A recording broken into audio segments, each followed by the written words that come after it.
it us. But yeah, this could be...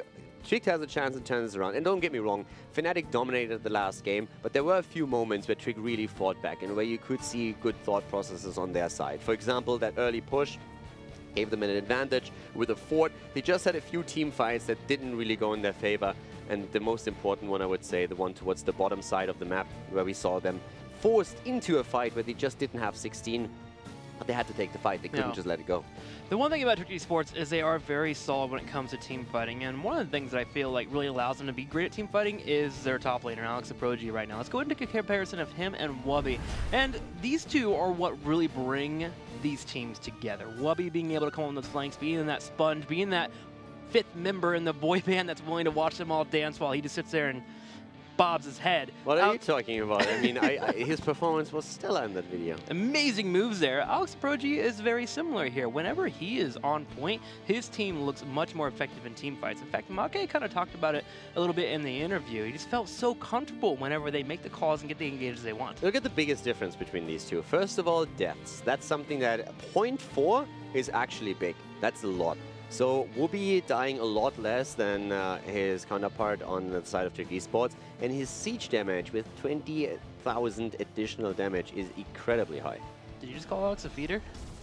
No. Okay, that's what I took from it. Okay. 0.4, man. Yeah, the safety net here from Wubby being such a safe laner and one that continues to get the off-soak always allows for his team to get the advantage at some point, which is basically what Cal was pointing out there. Also, Alex doesn't feed, he dies tactically. Oh, yeah, I forgot. Reddit thread. As always, the #1 every time he streams. Let's go ahead and set it up here. Trick eSports versus Fnatic. And speaking of streaming, Alex Aprogi, when he does stream, gotta check the guy out. He is a joy to watch. Yeah, seriously, guys, if you see, there's a couple of streamers that we have from the professional scene. When they stream, it's just an absolute, it's fantastic to watch them. Not only because of the comedy that is sometimes involved, but also because there's a lot of these guys that just explain every single step they take and why they do it. And there is so much to learn and take away if you are even a high-level player in Hero League, because they have a completely different approach to a lot of things that are happening. Lumbi is another good example. We see Kwakniks oftentimes talking about these things. Personally, I think that Alex in that department is probably one of the best, so when you get the chance, definitely check him out. Gotta agree with you. And Trick eSports is going to go ahead and open up here with the ETC pickup, taking it away from Fnatic. And again, showcasing this trend that we've seen all weekend, the ETC Dehaka just being the #1 priorities. Exactly. Dehaka and ETC in Europe currently reigning supreme. We have other bans and picks that are very high prioritized, Tacita being one of them. It's usually a question of... Tacita and Abathur, I should say. It's usually a question of, do you want to go into that double support? Do you need a Tacita for it? Is it a map where an Abathur can excel? But the two staples that we see in most of the high-level drafts are definitely ETC and Dehaka right now, which makes it a little bit different from other regions. You might have seen different approaches in Korea and also North America, but for Europe, this is currently how the meta works, at least for the last 2 weeks. Very curious to see what Fnatic is going to move into. The last couple of matches that we've had them in, they've always had the option to move into a Dehaka or an ETC for their first or second pick, and this option is not available for the first time here this weekend on Sky Temple. So what do they think is a way to stop this cow that will be charging towards them? They pick up the Genji and they grab a Nubarak. So Genji and a Nubarak taken. Another hero that you could always think about on this map is Abathur, but Fnatic is not that set on Abathur play as other teams are. Yeah. They're running occasionally when they feel the situation works in favor of him, but there's other teams that would immediately have jumped to an Abathur pick because they say, hey, if he's not banned out and our opponent has taken globals away, he's just a fantastic option for us and accents like Sky Temple really well because you can get that side soak. You can also soak with the symbiote and then help out with toxic nests to slow down rotations on the opponent's team.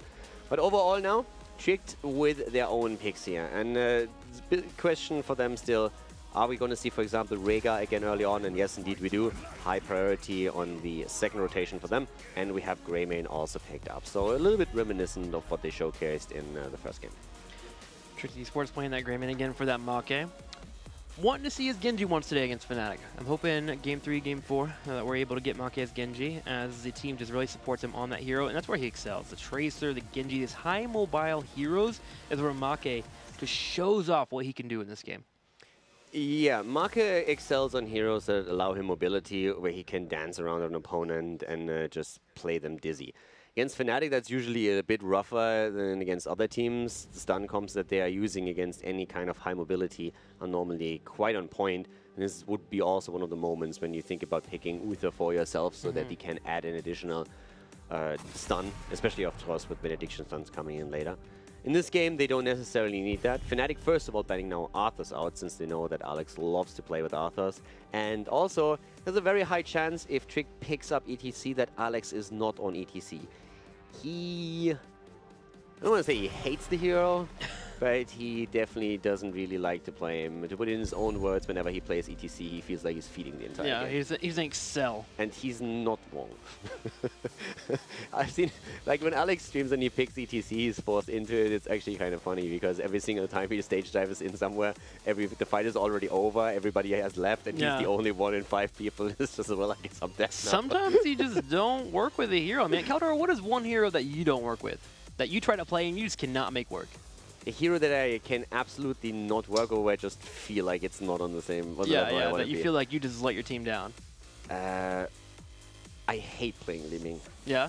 Like, even randomly spamming out abilities, I hate playing Liming. I don't know why. It's just like, mages in general, I have a tip. Not really the thing that I like to play. Auto attackers, that's more my thing. I jump on a tank. If I have to, I will play support. But mages, that's just... I know, there's something in my brain that is wired against playing mages. I had the problem in Diablo 3 already, and it continues in Heroes and any other Blizzard game. Have you tried hitting them? It helps a lot. It really does. My own mage? You could do that in Dungeon Keeper back then, but I don't know how you can hit your own hero. Caldera takes everything so literal. Lucio and Sonya for the 3rd and 4th pickup of Fnatic. Second time we've seen Lucio this weekend. Got some buffs on this patch that we are playing on right now. A little bit more tanky, got a little bit more health set up for him. So not looking too bad here. Would love to see maybe another source of damage for them, but so far Fnatic is looking to push the limits of that Lucio.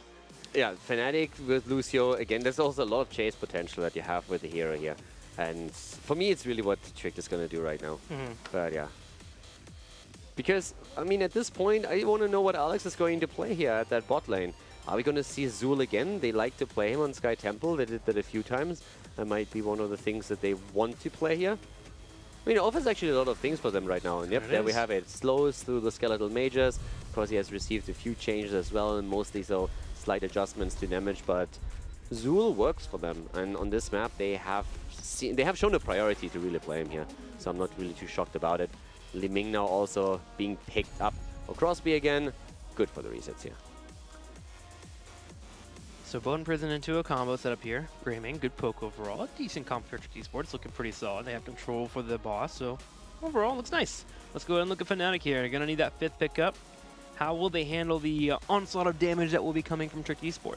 I mean, they have either a hero for Shrimpy or for Quacknix now planned, depending on who plays Genji. We've seen both of them play Genji depending on what they really need. So it comes down a bit to the last pick, how they're going to play it here. So that's a bit of this overlap in hero pools that I've been talking about recently, where it's just really important that you stay flexible in the draft, and they can now do exactly that. They can react to Trick Esports' last picks.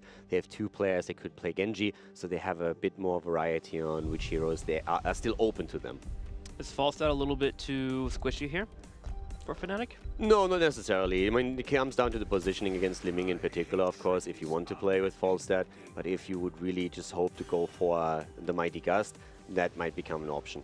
So one of the things, for example, with Falstad that would be nice, but they don't have to do it here, is Falstad is actually a pretty nice counter against an off-lane ETC. So if you see an ETC that is not the main tank for an opponent, but is very likely to go into stage dive, Falstad is actually strong against it. Because the moment in a team fight where you see stage dive coming in, you immediately gust the rest of the opponent's team away before ETC hits the ground. Then he's alone, but you need a follow-up stun with it. Yeah. So you need someone in your setup that can stun ETC once he's on the ground, and if you then time that gust perfectly, then you have an isolated ETC that you can immediately kill before the rest moves in again. But that only really works or gives you that added advantage if that ETC is going stage dive. Against Mosh Pit, Gust isn't too bad either, but in this case for Fnatic it didn't make any sense to just only go in on that one aspect. There has to be a little bit more for that hero to really make it work, but it's just an added benefit of ETC coming back with stage dive now in the drafts. Well, they decided to pick up Illidan instead. Illidan makes sense here. If you're able to start getting a fight to work in your favor, you can really start to move forward. But he also matches against a possible ETC that's coming in with the Hunt being available. We've seen that big cooldown that's been increased from 60 to 100 seconds, but it really hasn't been too crazy yet in Europe. We saw Illidan a couple of times, able to still hunt in and still force a fight. You have to be a little bit more patient, but you can still make it work. Let's go ahead and start here for game number 2. Sky Temple will be the battleground, and Fnatic is up right now 1-0. Fnatic is ahead with 1-0 against Strict Esports, starting with Gnapper on Rega once again to the left side. Remaball this time with the main tank, ETC, Crosby on Liming. We see Alex on the roaming Zul, and Make is back on Greymane. On the right side, in the red, Nubarak will be played by Breeze, Wubby on Illidan, Quacknix playing Sonya, Schwimpy on the Genji, and Smexy will be on Lucio. Quacknix on the Sonya here. He recently started to pick the hero up a little bit more. I was the first few times when I saw it was also quite surprised, and I was like, what's going on there? Were you guys just trolling a little bit? It's like, no, it's going to be a thing. We are trying to make sure that if we play heavy melee, that I can jump on one of the melee assassin bruiser type heroes. Get me excited. Is he a leaper or a berserker? I would still expect him to go for Wrath of the Berserker here. Really? But I think these days we actually have seen a lot of variety in the ults on Sonya, depending on the situation.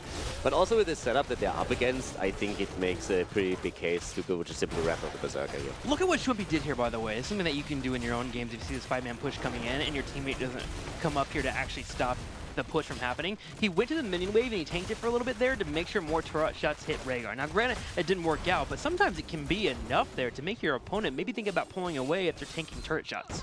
And Quacknix in the meantime, while we have Shrimpy acting in the mid lane, is now active at the bottom of the map. And they opened the wall up already significantly. And the bottom lane is extremely important because of the second objective, when the temple spawns at the bot lane. So we've been talking about this a lot in the past, but since we don't have too much aggression happening in the map, I want to go over this for the newer players that are currently watching here. So Sky Temple is very scripted in the first phases of the temple. We always have as the first temple phase the mid and top activating, which we see right now. And then the next temple phase will hit the bottom as an exclusive bottom temple. So oftentimes this is why you want to position your global hero, if you have one, at that top lane. When the temple spawns, you want to make sure that he joins the fight late. That gives you a little bit of extra experience. You can push your opponents forward at the top lane as well, and then join the team fight. And it's also incredibly important that if you want to get the maximum value out of your own night camp, which is at the top right or top left, you want to take it just before the temple gets announced, or take it immediately when the temples are getting announced and then move down. Then the camp is pushing in and your opponent has to decide, do we defend against the camp? That means we have to leave a hero up at the top, or do we all commit down to the bot lane to where the objective spawns, which could result in us losing a towers or a fort because of that night camp push. And yeah, speaking about that value, how do you monetize it? And you kind of touched on it a little bit, but again, you either get damage on the fort, which is great itself because you're hurting infrastructure, or you get your opponents to back up and get a number advantage on that bottom temple. That's how you monetize the value out of that night camp. But we might have a kill here on the side. There's Make getting picked once again here, and he's having a rough time. Fnatic seems to be picking on him today. Yeah, in general, it's pretty difficult for players to walk away from a Lucio combo because you just have that added speed and you have that chase potential. And if you're playing with an Illidan already, running away from an Illidan is pretty rough. This entire setup that Fnatic is running here is hyper aggressive.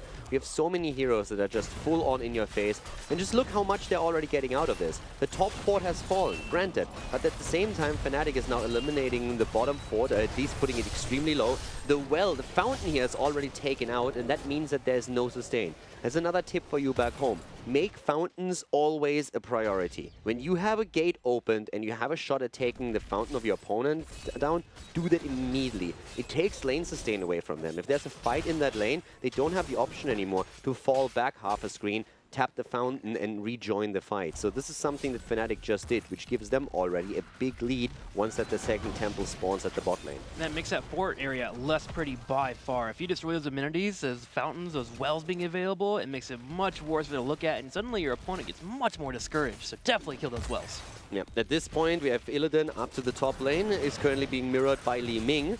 And the level 7 talent is also ready for Fnatic, which gives us the Poison Spear for Sonya. So the Quacknix with Sonya is going to be able to get quite some burst damage in here. Baller right now just sliding through, trying to create a bit of space, but the pokes just continue, and here comes Breeze. Glenn's being used on Marke, and Quacknix misses the spear because of it. It's Cleanso, very important to be grabbed now, as Illidan in the top right corner is already getting the lane pushing. Exactly. Illidan is now on the camp. This is exactly what we talked about earlier. So they know that the camp is going to spawn any second, or the temple, there you have it. So he's already busy on the camp, and currently Tricked hasn't reacted yet. Tricked is a bit too low on their own camp at this point. They can't simply move to the top left anymore. So now we have a push going up at the top. And look at the minimap now. Li Ming moves bottom and so does Zul. So Illidan is alone top lane. He can now take one or two of the waves and can push in the top fort. And Fnatic can now decide, do we want to fight for the temple or do we back off? They leave Breeze because he has the escape. Everyone else recognizes that they're not going to win the temple because they want to get the value of Illidan at the top lane. So they simply soak 3 lanes. Illidan heavily pushes top. The rest of the team jumps mid lane, kills Zul even. So they completely, even though they lose the objective, gain way more than Trick could ever do with this now. And they're pushing the bottom also was rewarded here by grabbing just a couple of shots on that temple, which did force Trick to send a couple people in the deal that a Nubrak. Lots of small maneuvers happening for Fnatic, but they make the big play here. That gives them a massive lead. And now that they realize that Trick is rotating onto the lanes again, Breeze knows, hey, I'm in a one-on-one against Remaball at the bot lane right now. I can contest temple shots, which forces Knappe back. So this thing, even though we didn't really see a lot of fights happening here, we have Knappe now isolated and potentially killed. Leap coming into play as well. He's a leaper! He's a leaper. Even though we didn't see too many kills, guys, this, like, re-watch this and check the minimap. You can learn so much from it. Just the timing from the camp alone gave Fnatic a huge lead. If you play your own games on Sky Temple, make this a priority. If your opponent takes their own camp, maybe you can invade it, maybe it's just camp against camp at the top lane, but if your opponent doesn't take the camp, the value that you get out of it is insane. Just look how far Fnatic is right now. They are so far ahead. They got the level 10, and thanks to the level 10 being a level early for them, they could take a boss. There's nothing that Trick can do about that boss fight. If they move in, they're up against heroic abilities and they immediately lose. Like, this is snowballing out of control, and it started with Illidan taking the camp in time. I like how they just completely keep surprising Trick eSport in their movement. They come to the middle, they grab the fort as Trick was starting to soak up the experience and try to maybe think about moving towards that boss, which allowed Fnatic to move in and force everyone from Trick eSports to go to the middle lane, which makes this boss flow all the way across the map and get to the keep wall without anyone contesting it.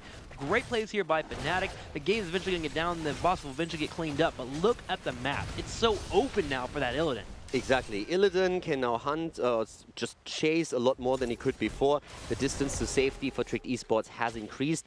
They also have lost a lot of infrastructure, which means that future temples are attacking the inner ring of defense immediately, so the keeps are going to be attacked.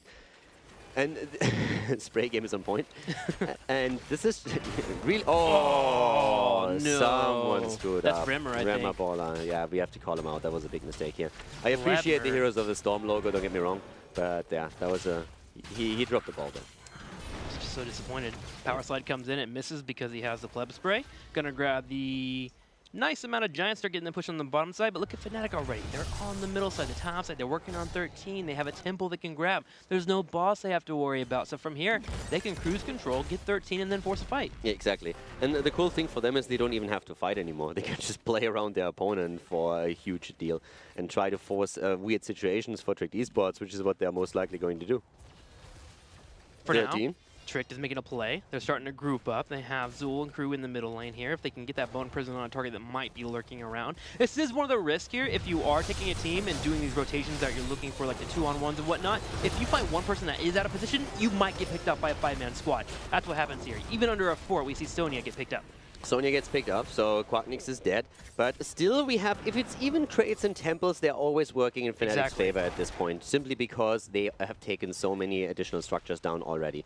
Breeze had to move away down to the bot lane once more though, and immediately the rest of Fnatic reclaim the shots up to the top, where they are now once again trading power shot. Yep, that was the other part there. The moment we saw Sonya get picked up, the spread out between the two temples, we had Lucio go to the middle, we had the Nubrak go to the bottom, and then Genji trailed the 5-man. Genji trailed the 5-man because he has the mobility to get out of a fight, even if he gets hit with the Bone Prison, which allowed for Nubrak to grab a couple more shots. Lucio and crew, after deciding where the 5-man was at, were able to grab the rest of the temple. And I want to quickly highlight that it's actually actually important that Anubarak is the one taking the bottom tower shots, because he's the one with the escape.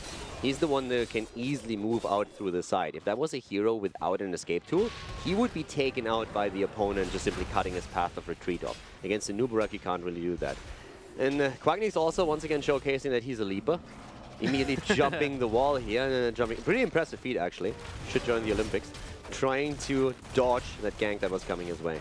I like what Trick is doing now, though. Eventually you get to a point where it's like, all right, we're done being toyed with. We're going to force the stuff. And they forced a fight here. They jump on top of a Anubarak. They put 5 men on the bottom here. They got enough of a push to be happening with those Giants to threaten to keep damage. So Fnatic has to come back and respond with the 4-man. And if anyone oversteps, you go in for the engage. Yeah, and as much as we highlighted how Fnatic played really exceptionally well in the mid-game, Trick is now the one who actually puts in the good moves, because they have not only negated Fnatic's advantage, they're actually starting to take a lead by taking down the keep down here. All of it started with a kill against Breeze. So Trick might be behind in experience by an entire level, but they have just taken a keep. And Trick is not losing any keeps just yet. Yes, Wooby is attacking the top lane and pressuring the towers, but they haven't really touched the keeps at all. So this is actually really well done by Trick eSports. And Fnatic has done exceptionally well in the mid-game. But after that, they started to screw up a little bit and not be decisive enough. They were hoping to just stay even until they had 16, and Trick was using that as an opportunity to push in heavily and be aggressive. Yeah, that push could not have come at a better time. Say we're 16-16 right now. Fnatic would have a better chance of winning that, being on a talent advantage with their opponents, but they would also have Illidan in the top lane working on a keep. And the moment a keep goes down for Trick eSports, that's when suddenly those maneuvers that we just saw become difficult to pull off, because now you have to think about an Illidan backdooring your core. Yeah. So Trick, with the Trick setup, I really like what they've been doing here to try and come back into this, and they definitely did. So Fnatic now has to realize, well, boys, we kind of took it a little bit too easy in the early game on our opponent, and we're getting punished for it. So we have to start and turn this around again, or we will end up losing this. Zul is just pushing the lane even harder, very far out here. The rest of the team is actually anchoring for him to make sure that nobody moves behind him, so Alex can move away once more. We still have small traps laid by Trick. But there's 2 temples on the map right now, and the split on those is going to be important, as Fnatic has level 16 already, and Trick is just a few experience points away from getting the next talent too. Nightcam just showing up in the top right side, which will be pushing in, moving in for a keep. Breeze anchoring this bottom left bush here will show that Twitch eSports is in a spot here where they're trying to rotate to the bottom side. Genji will be in an area where he's going to try and dismount while Illidan gets out of the fight, but the boss call being called by Trick eSports. We want to force a fight now against Fnatic. Fnatic, do you challenge? Well, they have to. So this is actually a pretty ballsy move as well, but they have the skeleton mages for the point damage, and oh my god, Quacknix nearly falling here. That was extremely well done, but they're going on Schwimpy once again. There's a kill against Maka, against Crosby on the other hand, and Alex follows shortly after. The mosh pit is good, but it's a little bit too late. Quacknix falls. It's a 2-for-1 trade though, and this is now time to hunt. We are seeing Kunapa chased down by 3 members of Fnatic, and that's the kill. The mosh pit of Remapola just a few seconds too late to have the impact they were hoping for. Still love it there. The bait there from Sonya to get the Bone Prison down. Almost got him killed, but then Breeze came in and got the big engage. Let's go ahead and take a look at this here. So Sonya gets caught and gets chunked, and this puts Trick eSports in a spot where they're thinking about where they want to go in for the fight. But Breeze finds the angle in the back left to drop the Cocoon, and the lead comes in, hitting multiple members. Rimmer tries to save it here with a money mosh pit, but Schwimpy on the side shelling away. Eventually they're able to turn around and get another kill. Yeah, to be honest, it was a bit of a misstep here by Crosby that caused all of this to happen. He saw Quacknix being this incredibly low, and then he moved out too far with Li Ming and tried to laser him down with the Disintegrate. And that was the moment when we saw Hunt being used, Leap coming into play, and everybody just jumping on Li Ming. And with Crosby dying right away, the fight was basically gone. In this moment, the better choice would have been after the combo to move back with the rest of the team. You already chunked down Sonya. She's not going to come back anytime soon. If they join the team fight immediately, you will have a half-health Sonya trying to make an impact here. But Crosby was hoping to get the kill. It didn't happen. Then he becomes a target because he's a bit too far out, and Fnatic capitalizes on the mistake immediately, which is one of the things that make them stand out as a team. There's a dead Lucio, though. Yeah. Trick comes in for a massive massive flank. Fnatic goes in with the engage, and they find a Crosby, so they trade out a 1-for-1 here. Breeze going in for Alexa Proji, and Trick eSports gets a major kill on Lucio, but may have overextended as Fnatic goes in for the maximum punish. Ancestral is here, Boss is already on the core, Breeze moved in again, and these insta-kills, this is something we highlighted in the draft already. If you have Li Ming and Greymane, you can capitalize on any stun, but Fnatic is just not deterred. They're going straight for the core again, and that Boss is getting so much value as we speak. There's the dance party as Genji falls, but the core does too. This is game. Fnatic, they take map number 2 and have now a 2-0 lead over Trick eSports. Fnatic, man, they just find the moments and they go in for the kills. Lucio falling that quickly is usually going to be a simple defense for most teams, but Fnatic find that small moment where they see a Li Ming out of position, they go all in on the target, have the Elite jump in with the Genji come in with the swipe, and they just get the insta-kill on the mage, which allows for them to trade out and get a few more pickups. I still like what Trick did here. I feel the draft that they just showed, we talked about during draft and we saw it coming into play towards the later stages. These insta-kills. Even if you don't confirm the kill, you have someone on the opponent's team so low that he can't really join the fight anymore. The problem for Trick was more so that Fnatic always reacted perfectly and just simply jumped on one of the front targets with all the bursts that they themselves had and got a counter kill. So that allowed them to then engage into 4 versus 4 fights again. But the overall idea on the side of Trick, I really like it. And they also made a great comeback happen because Fnatic dominated these early stages around level 10, level 12, 13, and then Trick eSports really came back into the game. But Fnatic, they are at the top of the standings for a reason, and they took the victory on map number 2. Well, let's get ready for game number 3, as Fnatic currently has a 2-0, but they need to make it a 3-0 to win the entire series. We'll be right back. This is the HGC. The Dark Void.